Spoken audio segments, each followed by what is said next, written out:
Good morning. We are extremely pleased that you are here. It is good to come together for the purpose of co-creating. Do you agree? Yes. You are knowing what you are wanting. It changes. Eternally evolving. You are enjoying the evolution of your desire. You like that feeling of a fresh new awareness, a new desire coming into your consciousness, that feeling of adventure and wonder, and delight with a new idea? Yes? Not so much? If the new idea or desire breathes life into you, then we suspect that you have reconnected with your inner knowing. But if the new desire tortures you a little, antagonizes you, if when you have a desire that isn't fulfilled, you feel uncomfortable in its not yet manifestation, then you still have not remembered that you are leading edge creators and that you will never get it done, that there will always be a fresh new desire. When you realize that you are leading edge creators and that the new desire that is born within you is literally what summons life to you, then you no longer feel frustration about what is not yet manifested. Instead, you feel appreciation for the life-giving desire that still summons through you. But we understand how, when you have not consciously addressed the subject of resistance within your own vibration, how new desires could sometimes not feel so good. Because when you really want something, and you cannot for the life of you figure out how to bring it about, if you've got something that is plaguing you, something that you would dearly love to get rid of and just cannot seem to rid yourself of, we understand how you might be out of balance with the idea of desire, so much so that you might even begin to condemn it, begin to say that desire is inappropriate, which is odd since the entire universe is based upon this attraction-based effect where desire is born and it has the summoning capability that literally summon life force forward, which keeps us all moving forward. It is so much more comfortable when you get in sync with the laws of the universe. It doesn't work too well when you jump off the cliff determined to defy gravity. And it doesn't work too well when you go against the stream or flow of source. That's what resistance is. Resistance is not going with the flow of your own well-being. Most clear statement we've ever made. Resistance is not going with the flow of your own natural well-being. Well-being flows. And when you are in alignment with it, you feel wonderful. And when you are not in alignment with it, you don't feel so good. So anger is you not going with the flow of well-being. Frustration is you not going with the flow of well-being. Fear is you not going with the flow of well-being. So you say, well, how can I stand in this condition, knowing what I know and observing what I observe, and not feel these negative emotions? And we say, you have to practice. You have to decide that you're going to be in charge of how you vibrate. You're going to be in charge of how you feel. You're not going to be buffeted about like a cork on a raging sea. You're going to practice your vibration so that you can determine how you vibrate, how you flow, how you attract. Through time, as you've been interacting with one another, as you've been responding to the circumstances that surround you, you have developed some vibrational patterns, and many of them serve you. Many of your vibrational patterns are vibrational patterns of positive expectation. We look at those of you who are in this environment, and we notice how magnificently you expect. Your standard of living is superb. You expect life to go well to a certain extent. And what we're wanting to assist you in doing is expecting it to go well in all regards. We want you to get so good at thinking thoughts deliberately, at setting your own tone, that you get to decide what your dominant vibration is about the subjects that are important to you, rather than having let something when you were 3 set the tone and you just keep doing it, or something that mass consciousness is thinking about set the tone. We want you to get so good at choosing what your dominant vibration is that under all conditions you offer it. That's a key word that we are offering you here, dominant vibration. Because you all have dominant vibrations relative to major subjects in your experience. And some of your dominant vibrations are serving you, and some of your dominant vibrations are not serving you. For example, when you think about the subject of dollars or financial abundance, do you feel adventurous and eager and unlimited? Or do you feel worried and uncertain and limited? You know. Some of you may say, well, I feel some of all of that. And we say, yes, you do, but you know which is dominant. You can tell which way that leans, you know.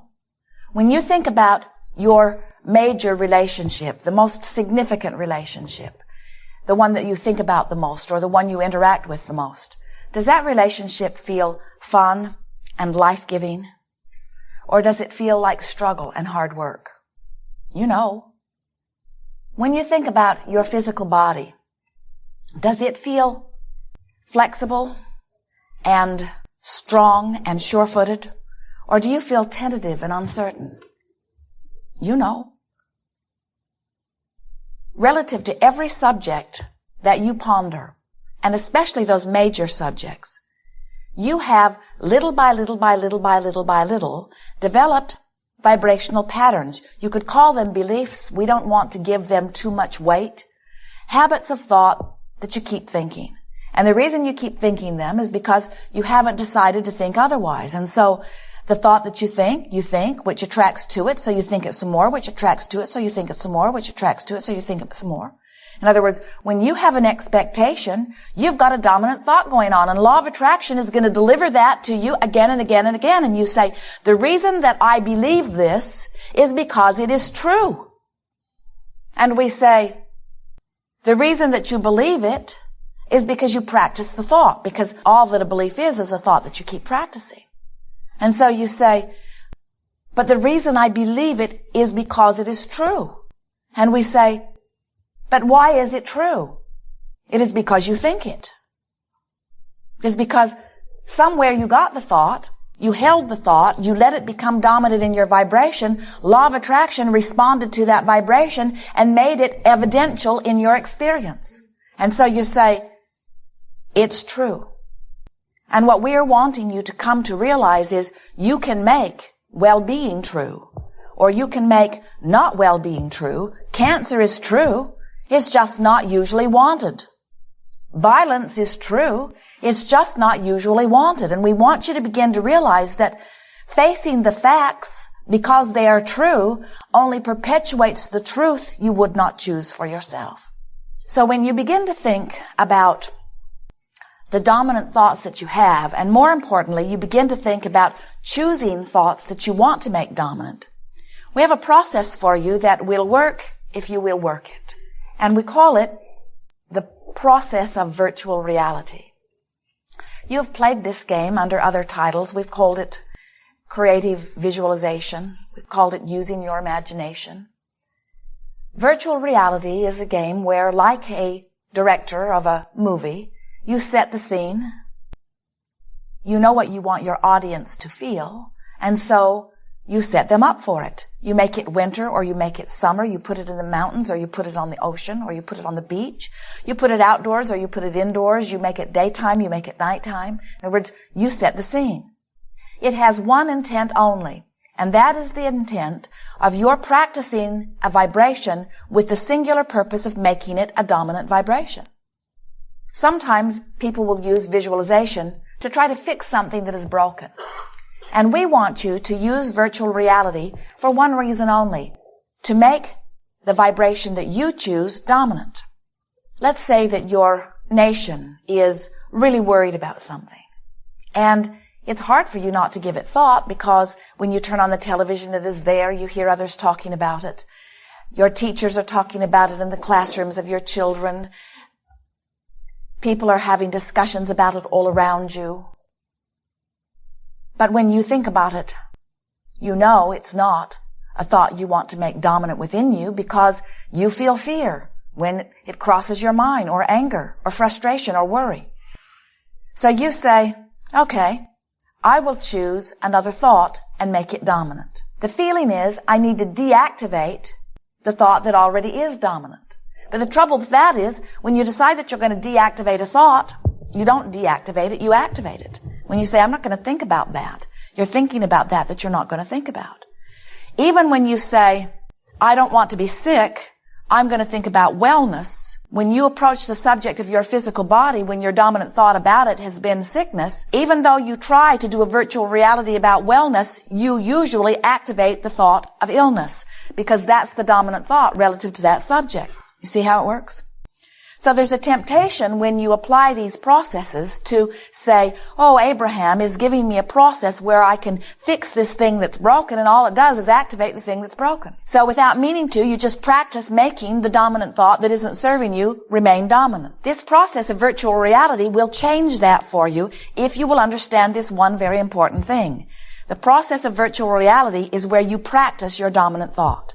It's where you practice the thought that you want to be dominant until it is dominant. Virtual reality is a place where you practice the thought that you want to be dominant and make it dominant. Virtual reality is the place where you practice the thought that you want to be dominant and you make it dominant.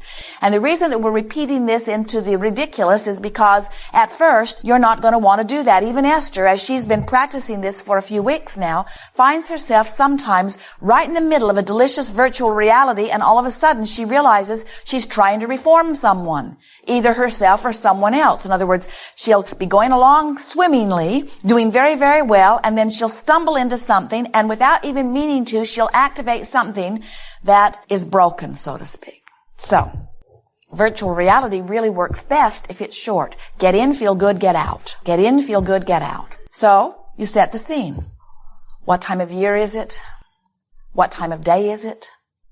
Where is it? Outside, inside? You get to choose. There is no right and wrong in that. What you're reaching for are good feeling moments. You know those moments when your heart is just singing so strong and you just think, I wish I could stay here forever? Does that usually happen to you when you're outdoors or indoors? If it's more often outdoors, then pick a scene that's outside. If it's more often indoors, then pick a scene that's indoors. Esther, quite often in her virtual reality, she's walking into a new place that is very beautiful. And often it's indoors. Sometimes she finds herself discovering a magnificent vista, and that moment of exhilaration is there. That's what you're reaching for. So you set the place and the time of year and the time of day, and then you talk to yourself about how it smells and looks and feels. You're sort of bringing yourself along little by little into this higher, better, good feeling place. And then you decide who else is with you. Sometimes in the beginning, it's better to be alone, but not always. You get to decide that. Who else is there? And what's their mood? And of course, you get to choose it. So don't bring someone who's in a bad mood and then work them into a good mood. Bring good mood people. And then exchange a few words and off you go. And what will happen is, as you do this for 30 seconds, you set a tone in your vibration. Does it immediately become your dominant tone or your dominant vibration? No. But it begins to dilute what is. So then you do it again, and you do it again, and you do it again, and you do it again, and you don't do it because there's something broken that you want to fix. Because if you do it because there's something broken that you want to fix, you just practice the one that's already dominant. This is only to feel good, only to feel good. And with a few weeks of dabbling at this, you will readjust what is dominant within your vibration. You see, the creative process is 3 steps. The first step is you have to identify what is wanted, and you can't help but do that. Preferences are born within you all day, every day. Contrast helps you to conclude. When you know what you don't want, what you do want shoots out of you like a rocket. Whenever you know what you do not want, clarity about what you do want comes forth in very vivid terms. So step 1 is happening all over the place. Step 2 is not your work. Source energy will answer. Step 2 is the answering of what is being asked, and that is not your work. Step 3 is your work. You must be in the receiving mode. You must be a vibrational match. You must be vibrationally equivalent. You must not be vibrationally different. You must not be vibrationally resistant. You must be vibrationally harmonious with that which you are asking for. That's what being in the receiving mode is. You got to line up with your own desire.